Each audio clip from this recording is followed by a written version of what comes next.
നമ്മുടെ പ്രിയപ്പെട്ട doctor എം.ആർ. Thampan sir.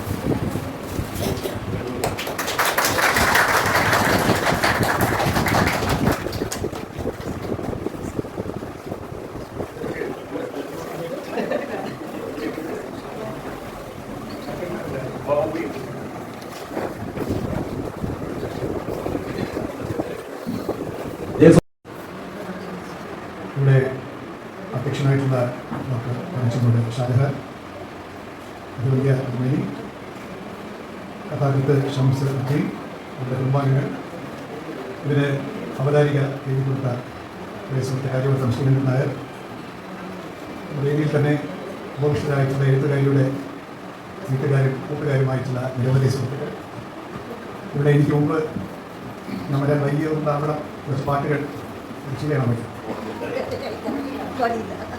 ആരംഭിച്ചവർ എല്ലാവർക്കും എൻ്റെ ഹൃദയപൂർവ്വമുള്ള നമസ്കാരം.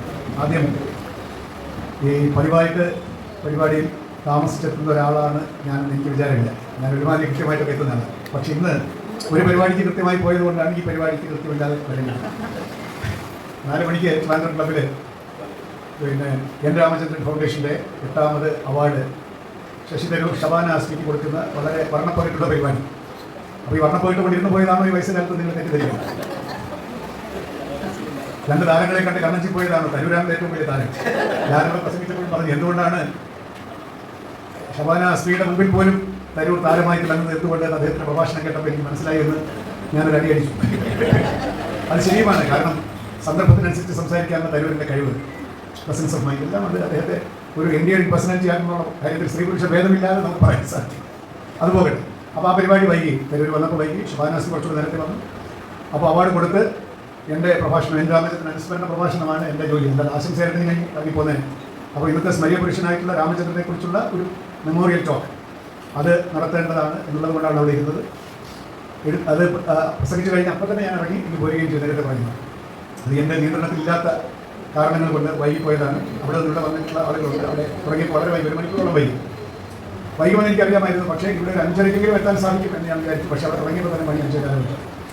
അതുകൊണ്ടാണ് ഇത് വൈകിപ്പോയത്. പിന്നെ ഈ കഥാകൃത്ത് ഷംസുദ്ദീൻ എന്നെ കണ്ടിട്ട് കുറച്ച് മാസങ്ങൾക്ക് മുമ്പ് തന്നെ ഇത് ബുക്ക് ചെയ്തതാണ്. പുസ്തകം ഇപ്പോഴാണ് തന്നത്. അന്ന് എനിക്ക് ഓഫീസ് പുസ്തകം തന്നിട്ടുണ്ട്, ഓഫീസ് തന്നെ ഇപ്പോൾ ഉണ്ട്. മാത്രവുമല്ല ഈ പരിപാടി ഏൽക്കുമ്പോൾ ഞാൻ പറഞ്ഞ അന്ന് വളരെ ഫ്രീ ആണ്, ശിവരാത്രി അവധിയാണ്, ഞാൻ കൃത്യമായി വന്നുകൊള്ളാം എന്നെല്ലാമുള്ള മോഹന വാഗ്ദാനങ്ങളെല്ലാം പോകും. പക്ഷേ വാഗ്ദാനങ്ങളെ ലംഘിക്കാൻ പറ്റും. അതുകൊണ്ട് ഞാൻ ലംഘിച്ചു എന്ന് മാത്രമല്ല, സദയം പുറക്കുക, നിങ്ങളുടെ കാത്തിരുന്ന് മോഷിക്കും, എങ്കിലും പാട്ട് കേട്ടു എന്ന് ഞാൻ വിചാരിക്കുകയാണ്. അതിന് വേണ്ടിയിട്ടാണ് ദിവസം പറഞ്ഞത്. ഒരു കഥാസമാഹാരം 21 കഥകളുണ്ട്, ചെറിയ കഥകളാണ്. 21 കഥകളുടെ ഈ സമാഹാരം ഇവിടെ പ്രകാശിപ്പിക്കുമ്പോൾ ഞാനിതിനകത്ത് ശ്രീകണ്ഠനാരുടെ അവതാരിക വായിച്ചു. ശ്രീകണ്ഠൻ 21 കഥകളെ പറ്റി പറഞ്ഞിട്ടില്ലെങ്കിൽ ഏതാണ്ട് 4-5 നോക്ക് പറഞ്ഞിട്ടുണ്ട്. കഥകളുടെ പൊതു സ്വഭാവം എന്താണ് എന്നറിയാൻ അത് മതി. ഞാനിതിൽ ഏതാനും കഥകൾ മാത്രമേ അവിടെ നിന്ന് നോക്കി വായിച്ചിട്ടുള്ളൂ.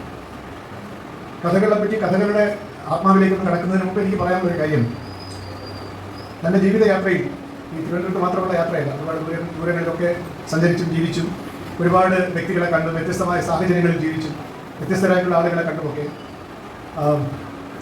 പിന്നെ കാലത്തിലൂടെ സഞ്ചരിച്ചിട്ടാണ് ഇപ്പോൾ എൻ്റെ നാട്ടിൽ വന്ന് താമസിക്കുന്നത്. മണ്ണുതലയിലാണ് താമസം. അത് ഞങ്ങൾ തമ്മിലൊരു ബന്ധമുണ്ട്, ബോണ്ടിങ്. അപ്പോൾ ജീവിതത്തിൻ്റെ ഒരു വലിയൊരു യാത്ര കഴിഞ്ഞ് വന്നിരിക്കുന്ന ഒരു സമയത്ത് തൻ്റെ കുടുംബത്തിൽ, തൻ്റെ പരിചയവൃത്തത്തിൽ മറ്റു പലയിടത്തുമൊക്കെ വെച്ച് കണ്ടവരും കേട്ടവരും അറിഞ്ഞവരുമായിട്ടുള്ള ആളുകളുടെ ജീവിതത്തിലേക്ക് ഒരു എത്തിനോട്ടം, നമ്മുടെ മനസ്സിനെ ബാധിച്ച ചില വ്യക്തികളുടെ ജീവിതത്തിൻ്റെ പിന്നാമ്പുറങ്ങളിലേക്കൊന്ന് പോയി അവരുടെ നമ്മളറിയാത്ത കഥകൾ, എല്ലാവരും ഇല്ലാത്ത കഥകൾ പറഞ്ഞുകൊണ്ട് നടക്കുന്നില്ല.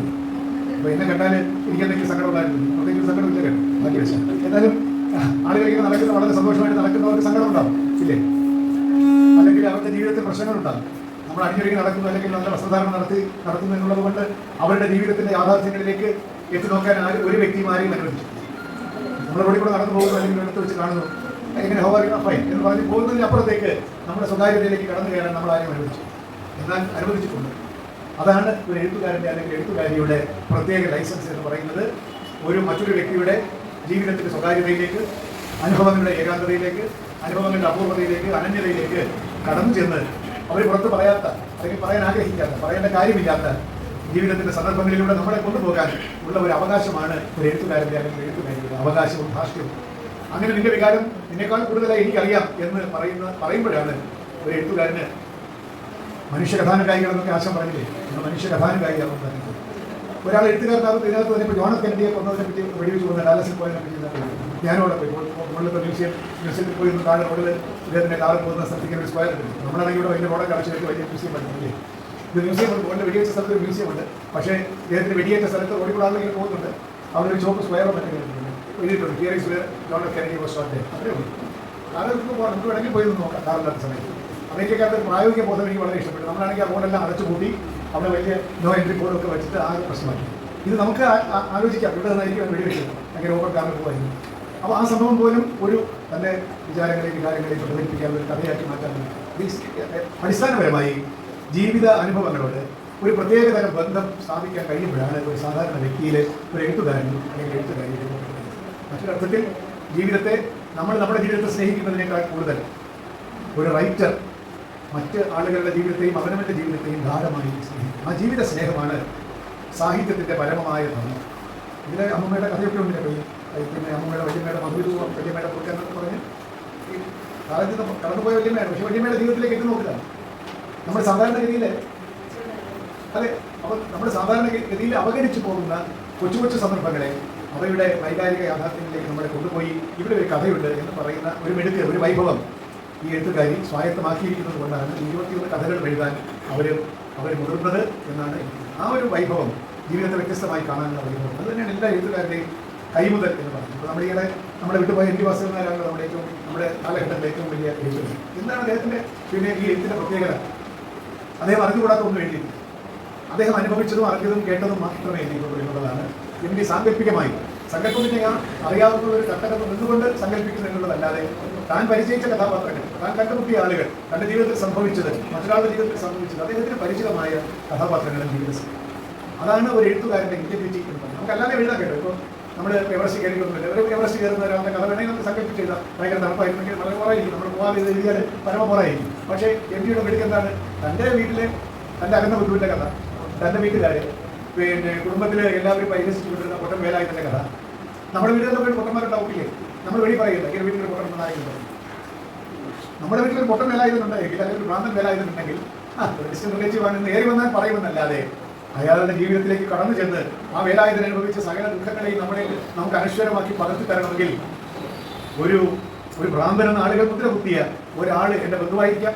അയാളുടെ ജീവിതം പോലും ഒരു കഥയ്ക്ക്, അമൂല്യമായ ഒരു കഥയ്ക്ക് ഇതിവൃത്തമാണ് എന്ന് തിരിച്ചറിയുമ്പോൾ നമ്മൾ സാധാരണ മനുഷ്യര് ഭ്രാന്തൻ എന്ന് പറഞ്ഞ് തള്ളിക്കളയുന്ന ഒരാളെ എത്ര സ്നേഹത്തോടു കൂടി ചേർത്ത് പിടിക്കാൻ ഒരു എഴുത്തുകാരന് സാധിക്കുന്നുള്ളത് നിദർശനമാണ്. നല്ല കഥാകാരനായ കഥാകൃത്തുക്കൾ എല്ലാം തന്നെ സമൂഹം തള്ളിക്കളയുന്ന ആളുകളെ ചേർത്ത് പിടിക്കുകയാണ്.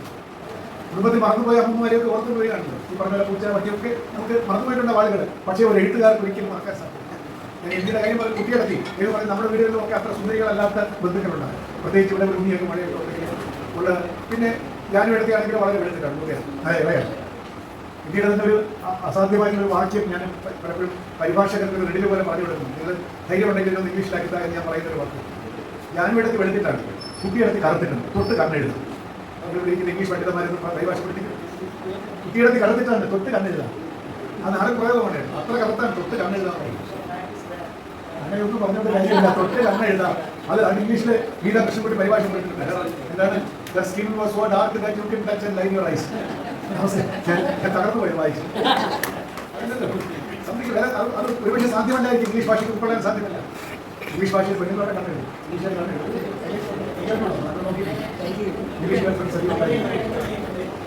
എന്ന് പറഞ്ഞാൽ തൊട്ട് കണ്ണെഴുതാം. അതുപോലെ തന്നെ ഞാൻ മലയാളത്തിൻ്റെ ഒരു സുഹൃത്തം പറയുകയാണ് കേട്ടോ.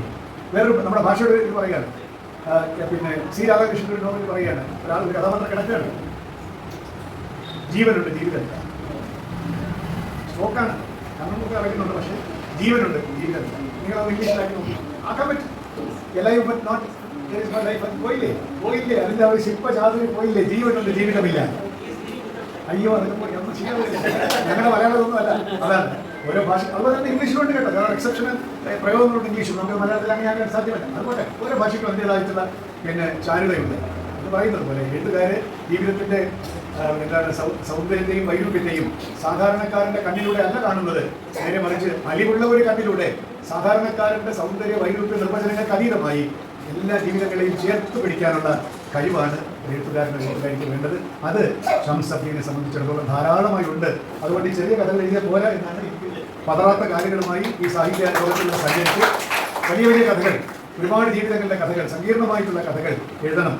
കാരണം നമ്മളിപ്പോൾ 3 പേജിലോ 4 പേജിലോ ഒരു കഥ എഴുതുമ്പോൾ എഴുതാൻ എളുപ്പമാണ്, പെട്ടെന്ന് കഴിയും. ഈ പെട്ടെന്ന് തീരുമല്ലോ എന്ന് ശരിക്കും പറഞ്ഞാൽ വായിക്കുന്നവർ ഇപ്പോൾ എത്രയെങ്കിലും എഡിഷനൊക്കെ വിറ്റുപോയി എത്ര നോവലുകളുണ്ട്. 100-300 ഇപ്പോൾ കെ ആർ മീരയുടെ ആരാച്ചാൽ 600-500 പേജിൽ എത്ര എഡിഷനായി ആളുകൾ വായിക്കും. നല്ലതാണെങ്കിൽ ആളുകൾ വായിക്കാൻ സമയമുണ്ട്. അതുകൊണ്ട് വായനക്കാരെ പഠിച്ചിട്ട് വായനക്കാരെ ബുദ്ധിമുട്ടുണ്ടാകുന്ന പോലെ എഴുതാതിരിക്കുക, ധൈര്യമായിട്ട് എഴുതുക. നമ്മൾ അവരുടെ ജീവിതത്തിൻ്റെ വ്യാപ്തിയിലും വൈകുല്യത്തിലും ആഴത്തിലും എത്ര കഥാപാത്രങ്ങളാണ് നമ്മുടെ ജീവിതത്തിൽ കാണുന്നത്. പിന്നെ എഴുതാനുള്ള ക്ഷമ വേണം. എഴുതുക ഒരു ശില്പചാതുര്യം ഉണ്ടാവുക എന്നത് അത്ര എളുപ്പമല്ല. പക്ഷേ ഇത്രയും കഥകൾ എഴുതിയ സ്ഥിതിക്ക് അത് തീർച്ചയായിട്ടും സാധിക്കും. അതാണ് ഞങ്ങളൊക്കെ ഈ എഴുത്തുകാരിയിൽ നിന്ന് പ്രതീക്ഷിക്കുന്നത് എന്ന് മാത്രം പറഞ്ഞുകൊണ്ട് വളരെ സജീവമായിട്ടുള്ള ഒരു എഴുത്ത് ജീവിതം ഈ പതറാത്ത കാലുകളുടെ കുറച്ച് വൈകിയാണെങ്കിലും നടന്ന ഹൃദയപൂർവ്വമുള്ള ഈ പ്രകാശന ചടങ്ങ് ഇവരുടെ എഴുത്ത് ജീവിതത്തിൽ വലിയൊരു പ്രകാശവും പ്രചോദനവുമായി തീരട്ടെ. ഞങ്ങളുടെ സ്നേഹ ആശംസകൾ എപ്പോഴും കൂട്ടുണ്ടാവുക.